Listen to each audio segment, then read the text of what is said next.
The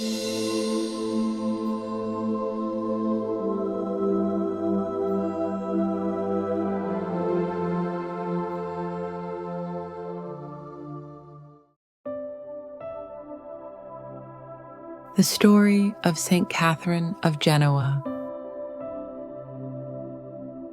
Subscribe to our channel to receive more content like this.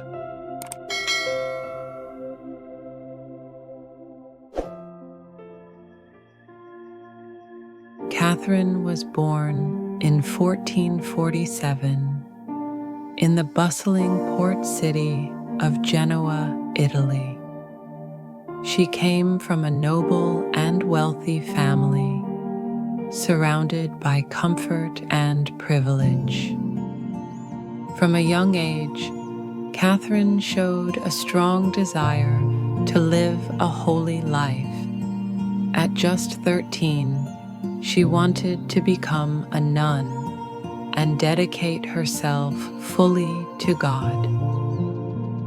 But life didn't go as she hoped.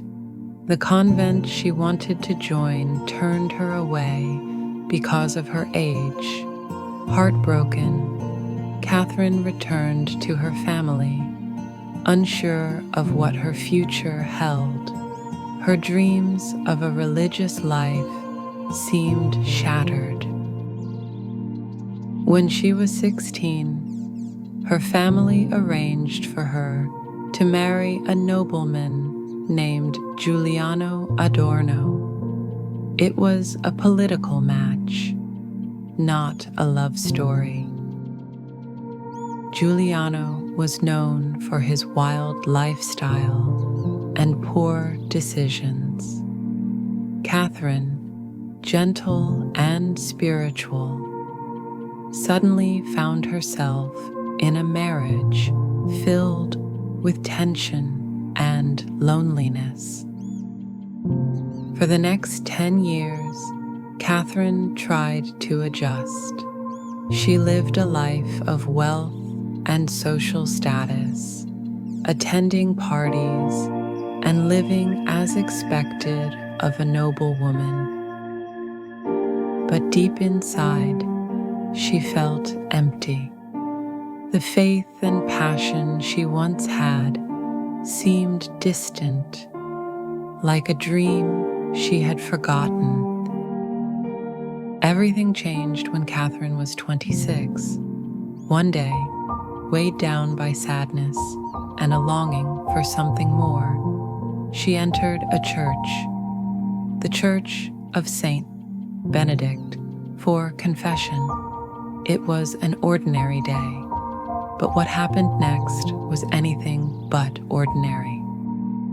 As she knelt to confess her sins, she suddenly felt a powerful wave of God's love wash over her. It wasn't just emotion. It was a spiritual awakening that changed her forever. In that moment, Catherine saw how much God loved her, even in her brokenness. She left the church transformed. The desire to chase comfort and status disappeared overnight. Her heart now burned with a deep love for God, and she was determined to live differently. The world, which once dazzled her, now seemed dull and empty. From then on, Catherine devoted herself to prayer, fasting, and serving others. She gave up her fancy clothes and luxuries and began living a simple, humble life. But this wasn't about punishment. It was about freedom. She finally felt alive. Catherine didn't just change privately. Her transformation began to overflow into action.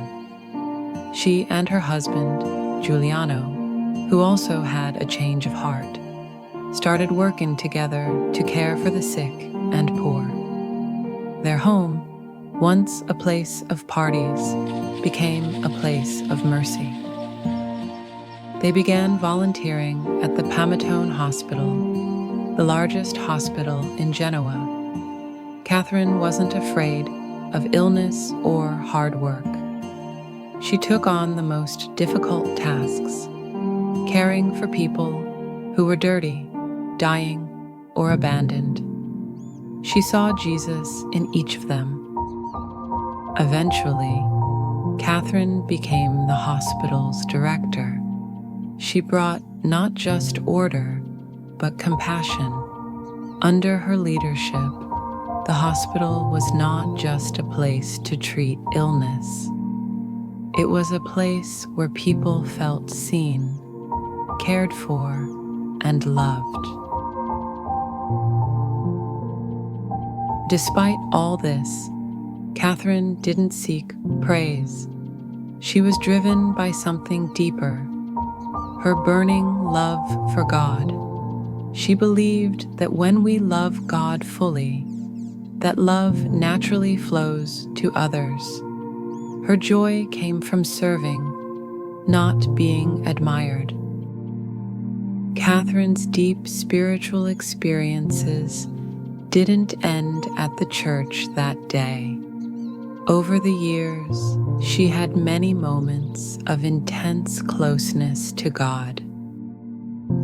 She would often describe these moments as being consumed by divine love, like a fire that burned away anything not rooted in God. One of her most powerful insights came when she began reflecting on purgatory, not as a place of punishment, but as a journey of love. She wrote about how the soul, after death, longs to be with God so much that it willingly goes through purification to be ready for that perfect union. These writings were not dry theology. They came from her heart, filled with passion and personal experience.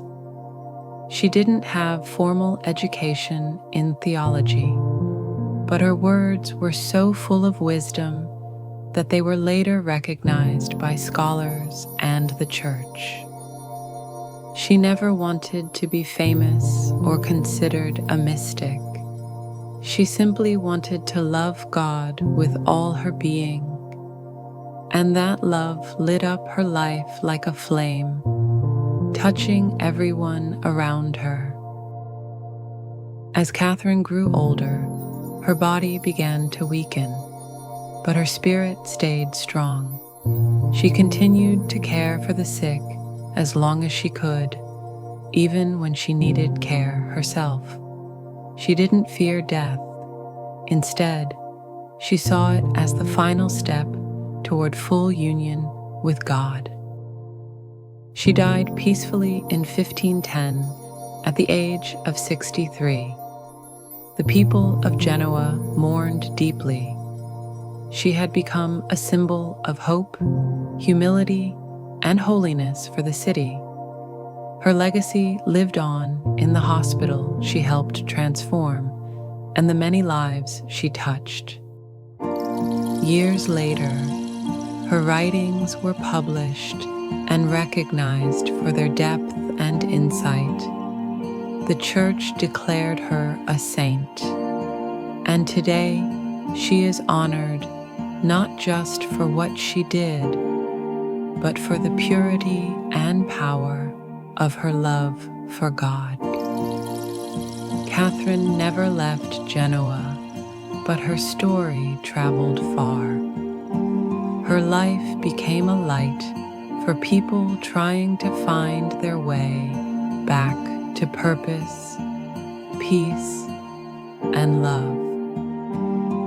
Catherine's story took place over 500 years ago in a city filled with wealth and social pressure, but her journey feels surprisingly modern.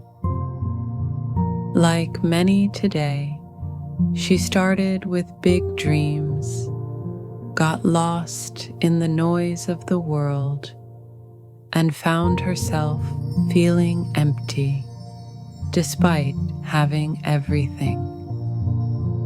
Her turning point came not from a dramatic event, but from a quiet moment in a church.